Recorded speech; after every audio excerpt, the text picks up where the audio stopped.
नमस्कार, मैं प्राची गुप्ता क्लास 6 की गणित की कक्षा में आपका स्वागत करती हूँ। पिछली कक्षा में हमने देखा कि टैली मार्क्स कैसे लगाए जाते हैं। आज हम फ्रीक्वेंसी यानी बारंबारता के बारे में पढ़ेंगे। बारंबारता या फ्रीक्वेंसी का मतलब है कि वो संख्या जिससे ये पता चलता है कि आंकड़ों में कोई भी संख्या कितनी बार दोहराई गई है। जैसे 6 कितनी बार आया है, 5 कितनी बार आया है, पिछली बार हमने सारणी बनाते समय देखा था। तो जब हम उसकी फ्रीक्वेंसी ज्ञात करते हैं तो हमें पता चल जाता है कि कौन सी संख्या कितनी बार आई है। जब हम आंकड़ों की सारणी बनाकर उनकी फ्रीक्वेंसी लिखकर दिखाते हैं तो उसे बारंबारता बंटन सारणी कहते हैं। अब एक उदाहरण के द्वारा हम देखेंगे कि फ्रीक्वेंसी कैसे निकाली जाती है। ये कुछ संख्याएं हैं जिनसे हमें टैली मार्क्स लगाकर संख्याओं की बारंबारता ज्ञात करनी है। तो हमने जैसे पिछले में किया था, पहले हमने उसे आरोही क्रम में लिख लिया। हमने क्या किया कि जो संख्या जितनी बार आई है हमने उसको भी उतनी बार ही लिख ली। 5 यहाँ पर 3 बार आया है तो हमने 3 बार 5 लिखा। फिर 6 2 बार आया है तो हमने 2 बार 6 लिखा। ऐसे करके सारा लिखा और लिखने के बाद हमने गिन लिया। ये टोटल 15 संख्याएँ हैं और ये भी 15 ही संख्याएं होनी चाहिए, कोई भी एक नंबर छूटना नहीं चाहिए। इससे क्या हुआ कि हमें पता चल गया कि क्रम से कौन सी संख्या कितनी बार आई है। अब बिना दोहराए हुए हम संख्याओं को संख्या वाले कॉलम में लिख लेते हैं।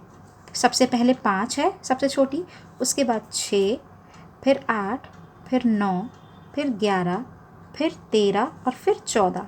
यानी कि टोटल कितनी हो गई? 1 2 3 4 5 6 7 संख्याएं हैं जो कई बार रिपीट भी हुई हैं। अब हम इसमें टैली चिन्ह लगाना शुरू करेंगे। टैली चिन्ह लगाने के लिए आरोही क्रम में ये लिखा होना बहुत ज़रूरी है। 5 देखिए, सबसे पहले वाली संख्या जो है 5 है तो हम 5 के आगे एक निशान लगाएंगे, ये 5 काट देंगे। फिर 2 बार और है तो हमने 2 बार और लगाया, लाइन खींची और ये दोनों को भी काट दिया। अब 6 2 बार है, पहले 6 के लिए एक लाइन, फिर दूसरे 6 के लिए भी एक लाइन। फिर 8 3 बार है तो 8 के आगे 3 बार लगाया हमने और इन तीनों को काट दे। काटना बहुत ज़रूरी है, अगर आप नहीं काटेंगे तो हो सकता है कि आप यहाँ पे ज़्यादा बार नंबर लगा जाएं तो आपकी फ्रीक्वेंसी गलत हो जाएगी।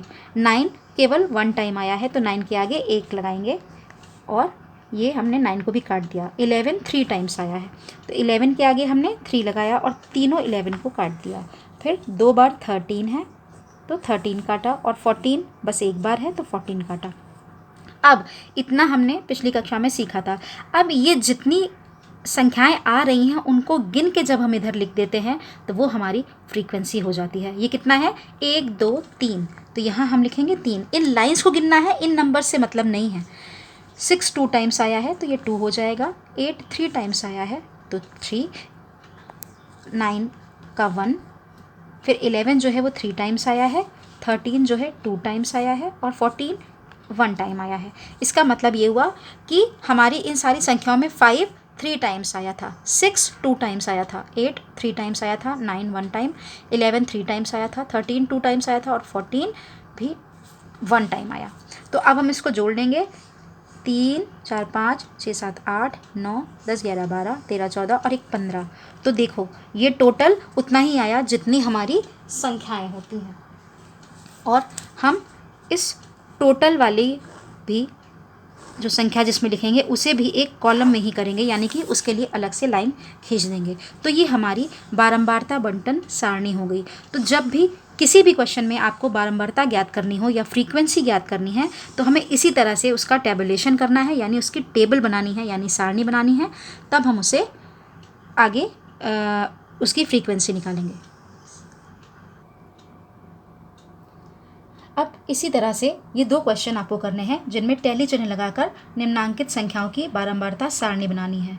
ये कुछ संख्याएं लिखी हुई हैं, इनसे आपको इसी तरह से टेबुलेशन करते हुए फ्रीक्वेंसी निकालनी है। दोनों की 2 अलग अलग टेबल बनेगी। ये एक क्वेश्चन नंबर 1 है और ये क्वेश्चन नंबर 2 है।